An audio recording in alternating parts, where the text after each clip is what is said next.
ఇండియాలోనే #1 varicose veins hospital AVIS vascular centre. వాగర్థావివ సంపృక్తౌ వాగర్థ ప్రతిపత్తయే జగతః పితరౌ వందే పార్వతీ పరమేశ్వరౌ. ఆదిత్యాయ చ సోమాయ మంగళాయ బుధాయ చ గురు శుక్ర శనిభ్యశ్చరాహవే కేతవే నమః. శృంగేరి జగద్గురు పీఠాధిపతులకి, కంచి పీఠాధిపతులకి నమస్కారములు తెలియజేసుకుంటూ కార్యక్రమాన్ని ప్రారంభిద్దాం. వీక్షించేటువంటి ప్రేక్షకులకి ఒక ముఖ్య గమనిక. అనేక మంది తమ యొక్క ప్రశ్నలని కామెంట్స్ రూపంలో తెలియజేశారు. కొంతమంది మెసేజ్ రూపంలో కూడా పంపించడం జరిగింది. అందులో ప్రధానంగా గమనించింది ఏంటంటే, ఎలాగో జన్మించిన నక్షత్రము, ఆ నక్షత్రాన్ని బట్టి ఒక రాశి ఉంటుంది, ఆ రాశి ప్రకారము మేము చూసుకోగలుగుతున్నాం. కానీ మా పెద్దలు వాళ్ళకి డేట్ ఆఫ్ బర్త్ అనేటువంటిది తెలుసు, కానీ అలాగే ఏ సంవత్సరంలో పుట్టారో తెలియదు. మరి అటువంటి వాళ్ళు కూడా చూసుకోవాలంటే ఎలా అనేటువంటి ఒక ప్రశ్నని తీసుకురావడం జరిగింది. కాబట్టి వీళ్ళందరినీ కూడా దృష్టిలో పెట్టుకొని, ఇప్పుడు ఏ నక్షత్రము ఏ రాశి వాళ్ళైతే జన్మిస్తారో ఆ రాశి మరియు ఒక మంత్లో ఒక డేట్ నుంచి ఇంకొక డేట్ మధ్యలో పుట్టినటువంటి వాళ్ళు ఒక రాశికి చెందిన వాళ్ళుగా మనకు తెలియచేయడం జరుగుతుంది శాస్త్ర ప్రకారము.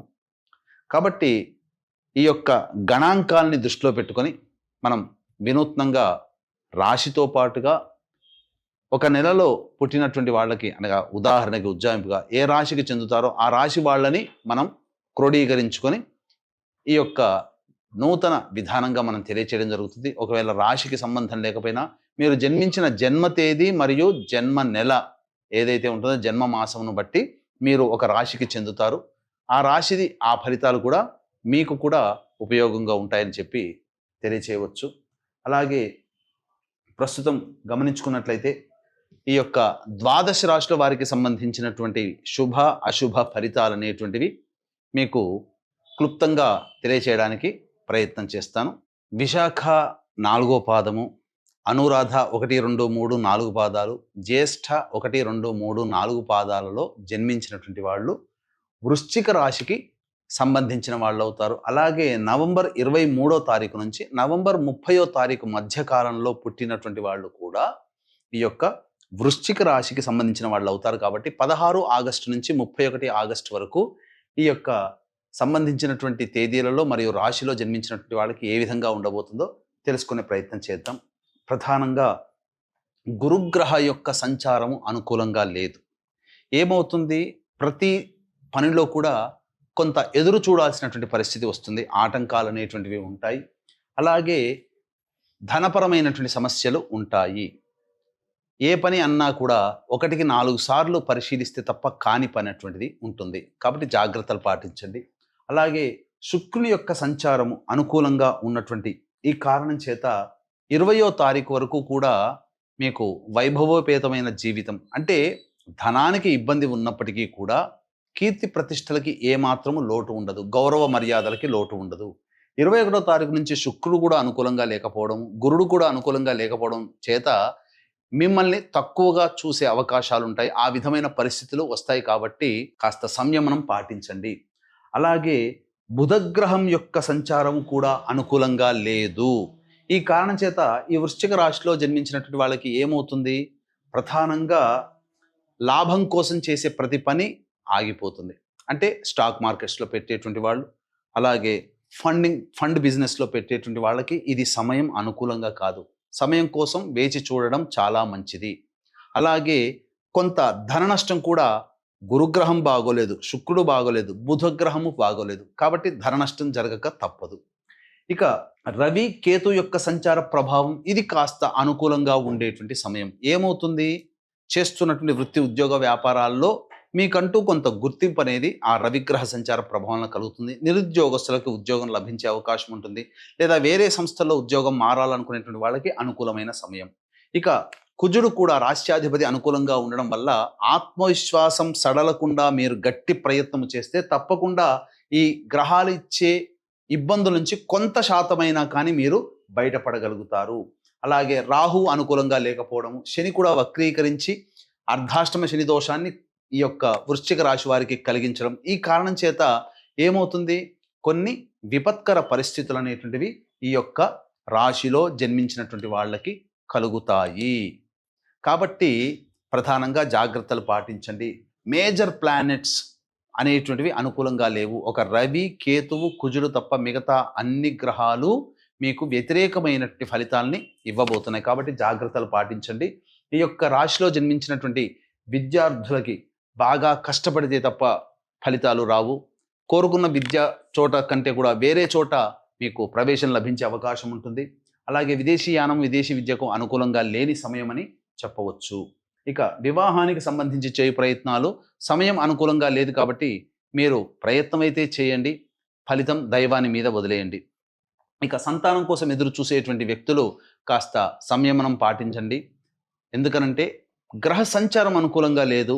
ఫలితముగా కలిగే సంతానం ఏమి అవుతుంది, అదృష్టము లేకుండా ఉండడం కానీ లేదా వ్యతిరేకమైనటువంటి భావాలతో కుటుంబంలో ఉండే వ్యక్తులు జన్మించడం కానీ జరుగుతుంది. కాబట్టి సమయం కోసం వేచి చూడండి.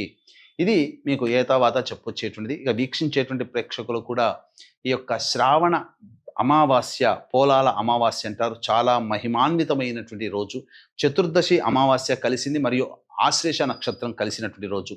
ఈ రోజున జాతకరీత్యా అనేక రకాల సమస్యలు ప్రతి వ్యక్తికి కూడా ఉంటాయి. ఎందుకంటే ఏ పని చేసినా కలిసి రాలేకపోవడం, అన్ని నోటిదాకా వచ్చి వెనక్కి వెళ్ళిపోవడం, ఎన్ని పూజలు చేసినా ఫలించకపోవడం, దేవుడు లేడనే స్థాయికి రావడం, ఎంత కష్టపడ్డా నిజాయితీగా ఉన్న కష్టానికి తగ్గ ప్రతిఫలం లభించకపోవడం, కుటుంబంలో వివాహం కాకపోవడం, దాంపత్యం సరిగ్గా ఉండకపోవడం, సంతానం కలగకపోవడం, అంతేకాకుండా అందరికంటే గొప్పగా జీవించాలి, ధనవంతులం అవ్వాలి, మనం కూడా ధనాన్ని సంపాదించాలనే కోరిక కలగానే ఉండిపోతుంది తప్ప తీరలేకపోవడం, అన్నిటికంటే మించి కుటుంబంలో ప్రశాంతత లేని జీవితాన్ని గడపడం, ఇలా ఒకటా రెండా అనేక రకాల సమస్యలకి ప్రధాన కారణం జాతకం అంటారు. కానీ అది పితృదోషము. పితృదోషం అంటే తండ్రి వైపు 6 తరాలు, తల్లి వైపు 3 తరాల్లో ఏవైనా దుర్మరణాలు కనుక ఉన్నా, అంటే road accident, fire accident, suicide attempt, నదిలో బావిలో పడి చనిపోవడం, ఇంట్లోంచి వెళ్ళిపోవడం, లివర్ ఫెయిల్యూర్, కిడ్నీ ఫెయిల్యూర్, క్యాన్సర్తో చనిపోవడం, 60 సంవత్సరాల లోపల ఏ విధంగానైనా చనిపోయినా, పెళ్లి కాకుండా చనిపోయినా, ఇవన్నీ పితృదోషములు అంటారు. ఈ పితృదోష నివారణకి గత 12 సంవత్సరాలుగా మన ఆధ్వర్యంలో ప్రతి నెల జరిపించడం జరుగుతుంది. ముఖ్యంగా ఈ శ్రావణ అమావాస్య మహామహిమాన్వితమైనటువంటిది. 20వ తారీఖు రోజున లోపల మీ గోత్రనామాలు నమోదు చేసుకోండి. 21కి బయలుదేరుతున్నాం. 22న కార్యక్రమం జరిపించుకొని మళ్ళీ హైదరాబాద్లో ఉంటాం. పూర్తి వివరాలకి కార్యక్రమ తదనంతరం కాంటాక్ట్ చేసి తెలుసుకోండి. ఇక ఈ యొక్క రాశిలో జన్మించినటువంటి మహిళలకి ప్రధానంగా 20వ తారీఖు వరకు సజావుగా ఉన్నప్పటికీ 21వ తారీఖు నుంచి ఫలితాలు తారుమారవుతాయి. మిమ్మల్ని గౌరవించిన చోటనే మిమ్మల్ని ఇబ్బంది పెట్టేటువంటి అవకాశం ఉంటుంది. మీ కీర్తి ప్రతిష్టలకి భంగం కలుగుతుంది. మీ దగ్గర డబ్బు తీసుకున్న వాళ్ళు తిరిగి చెల్లించలేరు. కాబట్టి జాగ్రత్తలు పాటించండి. ఏది ఏమైనప్పటికీ కూడాను మిమ్మల్ని వినియోగించుకునే వాళ్ళే తప్ప మీకు సహాయ సహకారాలు అందించే వాళ్ళు కరువు అవుతారు. ఇక ప్రధానంగా గమనించుకున్నట్లయితే రోజువారీ కార్యక్రమాల్లో ఏ విధంగా ఉండబోతుంది. 16వ తారీఖు, 17, 18 తారీఖుల్లో రాని బాకీలు వసూలు అవుతాయి. ధనపరమైన సమస్యలను తీర్చుకుంటారు. అలాగే అన్ని విధాలుగా ఆనందదాయకంగా ఉంటుంది. ఖర్చుకు మించిన ఆదాయం కూడా లభిస్తుంది. 19, 20 మరియు 21, 22 తేదీలలో గమనించుకున్నట్లయితే సంతానం మూలకంగా విభేదాలు, ఖర్చులు పెరుగుతాయి. సంతానంతో వాగ్వివాదాలు, సమస్యలు కలుగుతాయి. అలాగే మానసికమైనటువంటి ఆందోళన అధికంగా ఉంటుంది. ఏ పని చేయాలన్నా బద్ధకంగా ఉంటుంది. ఒక రకంగా చెప్పాలంటే జిగ్జాగ్ వ్యవస్థలాగా ఉంటుంది. ఏ నిర్ణయం తీసుకోకపోవడమే చాలా మటుకు మేలని గమనించాలి.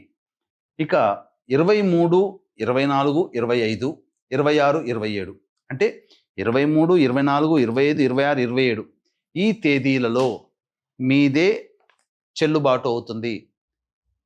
ఉద్యోగ సమస్యలు తీరుతాయి. ధనపరమైనటువంటి సమస్యలు తీరుతాయి. అన్ని విధాలుగా ఆనందదాయకంగా గడుపుతారు.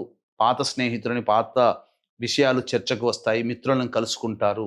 అంతేకాకుండా మీ ఆత్మవిశ్వాసం వల్ల మీరు పెట్టినటువంటి వాటికి ధన ప్రవాహం అధికంగా ఉండబోతుంది. అన్ని విధాలుగా ఆనందదాయకంగా ఉంటుందని చెప్పవచ్చు. ఇక 28, 29, 30 తేదీల్లో గనక చూసుకుంటే ఖర్చులు అధికంగా ఉంటాయి. మానసికమైన ఆందోళన ఉంటుంది. ఏ పని చేయాలన్నా అడ్డంకులు అనేటువంటివి ఉంటాయి. వృధా ప్రయాణాలతో ఖర్చులు అధికంగా ఉంటాయని చెప్పవచ్చు. 31వ తారీఖు రోజున మాత్రం పెండింగ్లో ఉన్నటువంటి పనులను పూర్తి చేసుకుంటారు. అన్ని విధాలుగా ఆనందదాయకంగా ఉంటారు. పాత మిత్రులను కలుసుకొని సుఖంగా జీవిస్తారని చెప్పవచ్చు. ఏతావాత కొన్ని గ్రహాల యొక్క అనుగ్రహం సంపూర్ణంగా లేని కారణం చేత ప్రతిరోజు కూడాను దత్త అష్టక పారాయణం, అలాగే సర్వదేవకృత లక్ష్మీ స్తోత్ర పారాయణం రోజుకి 3 సార్లు పఠించండి. సర్వం శ్రీ ఉమామహేశ్వర పరబ్రహ్మార్పణమస్తు.